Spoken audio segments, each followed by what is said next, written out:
ఈరోజు మైనారిటీల సంక్షేమం మీద ఇంత పెద్దటి సభలో మాట్లాడేటువంటి అవకాశం కల్పించినందుకు తెలుగుదేశం పార్టీ జాతీయ అధ్యక్షులు నారా చంద్రబాబు నాయుడు గారికి, ప్రధాన కార్యదర్శి నారా లోకేష్ గారికి, రాష్ట్ర అధ్యక్షులు పల్లా శ్రీనివాసరావు గారికి, అలాగే వేదిక మీద ఉన్నటువంటి పెద్దలకు, ముందున్నటువంటి తెలుగుదేశం పార్టీ వీర సైనికులందరికీ కూడా హృదయపూర్వకమైనటువంటి నమస్కారాలు తెలియజేస్తా ఉన్నా.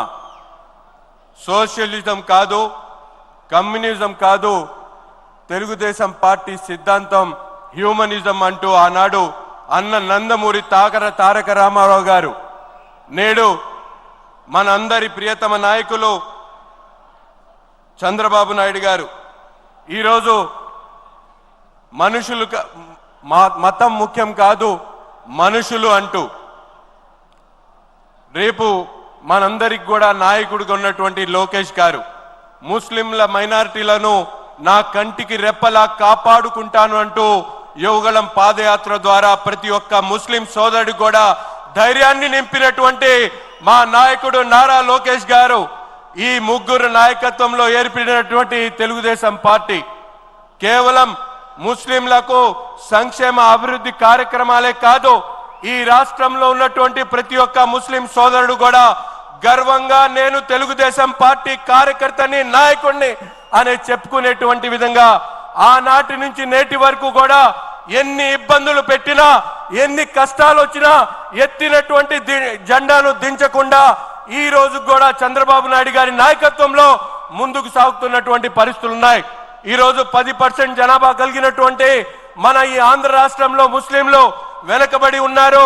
ఆనాడు ఏదైతే స్వాతంత్రానికి ముందు సచార్ కమిషన్ రిపోర్టు దళితుల కన్నా ముస్లింలు వెనకబడి ఉన్నారు, అత్యంత హీనమైనటువంటి పరిస్థితిలో ఉన్నారనేటువంటి వాస్తవాన్ని గ్రహించినటువంటి నాయకుడిగా మన ప్రియతమ నాయకుడు చంద్రబాబు నాయుడు గారు ప్రతి ఒక్క సందర్భంలో కూడా మైనార్టీల జీవితాల్లో వెలుగు నింపాలనేటువంటి ఆలోచనతో ఆనాడు ఉన్నత విద్య ఏ ఒక్క మైనారిటీ బిడ్డకు కూడా దూరం కాకూడదనేటువంటి ఆలోచనతో ఎవ్వరూ చేయనటువంటి విధంగా ఈ రాష్ట్రంలో మైనారిటీలకు ఉన్నత విద్య దూరం కాకూడదనేటువంటి ఆలోచనతో విదేశీ విద్య ఏదైతే మౌలానా అబ్దుల్ కలాం విదేశీ విద్య పేరుతో మైనారిటీ బిడ్డలను ఫారిన్ పంపించి చదివించినటువంటి మహానుభావుడు మన నాయకుడు చంద్రబాబు నాయుడు గారు. అంతేకాకుండా ఈ రోజు ఉన్నతమైనటువంటి కుటుంబాలు ఉన్నటువంటి వాళ్లే ఒక ఆడబిడ్డ పెళ్లి చేయాలంటే ఎంతో ఇబ్బందులు పడేటువంటి పరిస్థితుల్లో ముస్లింలు వెనకబడి ఉన్నారు ఆర్థికంగా. అటువంటి వారి కుటుంబాల్లో ఒక ఆడబిడ్డ పెళ్లి చేయాలంటే ఆ కుటుంబం రోడ్డున పడేటువంటి పరిస్థితులను గమనించి ఏ రాష్ట్రంలో లేనటువంటి విధంగా ముస్లిం ఆడబిడ్డ పెళ్లిళ్ల కోసం దుల్హన్ పథకం పేరుతో 50,000 ఇచ్చింది చంద్రబాబు నాయుడు గారు కాదా అని చెప్పి ఈ సందర్భంగా రాష్ట్రంలో ఉన్నటువంటి ముస్లింలందరినీ కూడా అడుగుతా ఉన్నా. అంతేకాకుండా మనందరం కూడా చూస్తా ఉన్నాం, వాగ్దానాల్లో కాదు వాస్తవాల్లో మార్పు రావాలనేటువంటి ఆలోచన కలిగినటువంటి నాయకుడు మన నాయకుడు చంద్రబాబు నాయుడు గారు.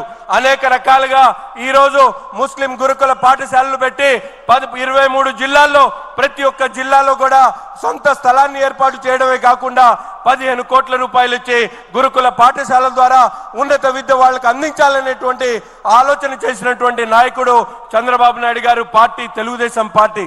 కేవలం అంతేకాకుండా ఈరోజు మనందరికి కూడా తెలుసు, ఏదైతే ఉమ్మడి రాష్ట్రంలో కూడా ఆనాడు హజ్ హౌస్ లేనటువంటి పరిస్థితులు, ఎవరైనా హజ్కి వెళ్ళాలంటే బాంబే లాంటి నగరాలకు వెళ్ళి హజ్కి వెళ్ళేటువంటి పరిస్థితుల్లో ఎవరు చేయనటువంటి విధంగా ఆ రోజు హైదరాబాద్ లాంటి నగరంలో 18 అంతస్తుల్లో హజ్ హౌస్ కట్టించినటువంటి మహానుభావుడు మన నాయకుడు చంద్రబాబు నాయుడు అనే విషయాన్ని మీ అందరికి కూడా ఒకసారి గుర్తు చేస్తా ఉన్నా. అంతేకాదు 2014లో ఈ తెలుగుదేశం పార్టీ ప్రభుత్వం ఏర్పడిన తర్వాత కడప సిటీలో మీ అందరూ కూడా చూస్తూ ఉంటారు. ఈ రోజు 2014లో ఏదైతే కడప నగరంలో కట్టినటువంటి హజ్ హౌస్ మన గత ప్రభుత్వంలో వైఎస్ఆర్సీపీ జగన్మోహన్ రెడ్డి ఈ ప్రాంతానికి సంబంధించినటువంటి శాసనసభ్యుడిగా ముఖ్యమంత్రిగా ఉండి కూడా ఆ హజ్ హౌస్ ని పూర్తిగా నిర్మాణం చేయకుండా ముస్లింలకు ద్రోహం చేసినటువంటి విషయాన్ని ఈ సందర్భంగా మీ అందరికీ కూడా గుర్తు చేస్తా ఉన్నా. కరోనా లాంటి మహమ్మారిలో వాడుకున్నటువంటి హాస్పిటల్ గా వాడుకున్నటువంటి కడప హజ్ హౌస్ ని తిరిగి సిరంజీలు కూడా తీయకుండా ఈ రోజు వరకు కూడా అట్లాగే పడేసినటువంటి పరిస్థితులు ఉన్నాయి. దయచేసి ముఖ్యమంత్రి గారికి ఆ హజ్ హౌస్ ని నిర్మాణం చేసి మీరు చేసినటువంటి ప్రయత్నాన్ని పూర్తిగా నిర్వహించాలని ఈ సందర్భంగా కోరుతా ఉన్నా. అంతేకాకుండా విజయవాడ నగరంలో కూడా హజ్ కెళ్ళేటువంటి యాత్రికుల కోసం 80 కోట్ల నిధులను కేటాయించి పూర్తి స్థాయిలో అభివృద్ధి చేసినటువంటి కార్యక్రమం. కానీ అంతేకాకుండా మనందరికి కూడా తెలుసు, మనందరికి కూడా ఉర్దూ భాష అభివృద్ధి కోసం గతంలో ఏ ప్రభుత్వం చేయనటువంటి విధంగా డిఎస్సి దగ్గర నుండి ఉర్దూ ట్రైనింగ్ కోసం పిల్లలకు 2 కోట్ల రూపాయలు నిధులు విడుదల చేసి ఉర్దూ డిఎస్సి కోచింగ్ కానీ ఆర్ఆర్బి కానీ అలాగే అనేక కాంపిటేటివ్ ఎగ్జామ్స్ లో ముస్లిం మైనార్టీలు ఉన్నత చదువులతో పాటు ఉద్యోగాలు కల్పించాలనేటువంటి ఆలోచన చేసినటువంటి నాయకుడు మనందరి ప్రియతమ నాయకులు నారా చంద్రబాబు నాయుడు గారు.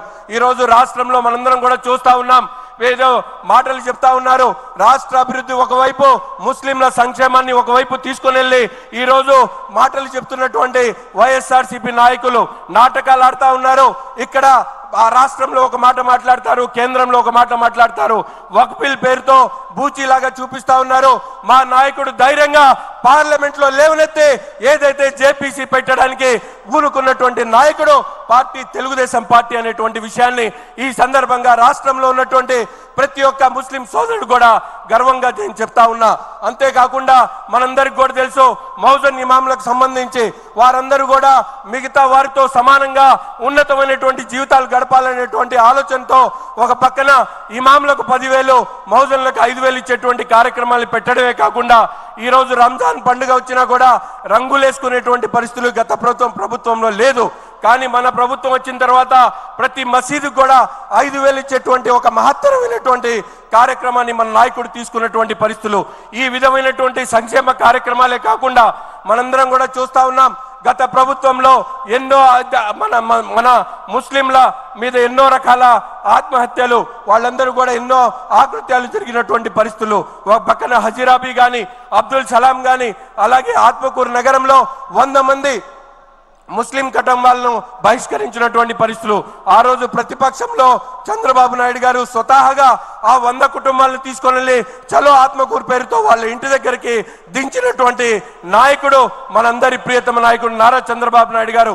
ఇటువంటి నాయకత్వంలో రాబోయేటువంటి తరానికి నాయకుడిగా మన అన్న నారా లోకేష్ గారు, ఈ రోజు నేటి తరానికి మన చంద్రబాబు నాయుడు గారు, గతంలో అన్న నందమూరి తారక రామారావు గారి నాయకత్వంలోనే ఈ రాష్ట్రంలో తెలుగుదేశం పార్టీ హయాంలోనే ముస్లింలకు నిజమైనటువంటి సంక్షేమం అభివృద్ధి సాధ్యమవుతుందనేటువంటి విషయాన్ని తెలియజేస్తూ ప్రతి ఒక్కరు కూడా ఎత్తినటువంటి జెండా దింపకుండా మేమందరం కలిసికట్టుగా ఈ రాష్ట్ర అభివృద్ధిలో భాగస్వాములవుతూ ముస్లింల అభివృద్ధి కోసం పాటుపడుతున్నటువంటి తెలుగుదేశం పార్టీని గెలిపించుకోవాల్సినటువంటి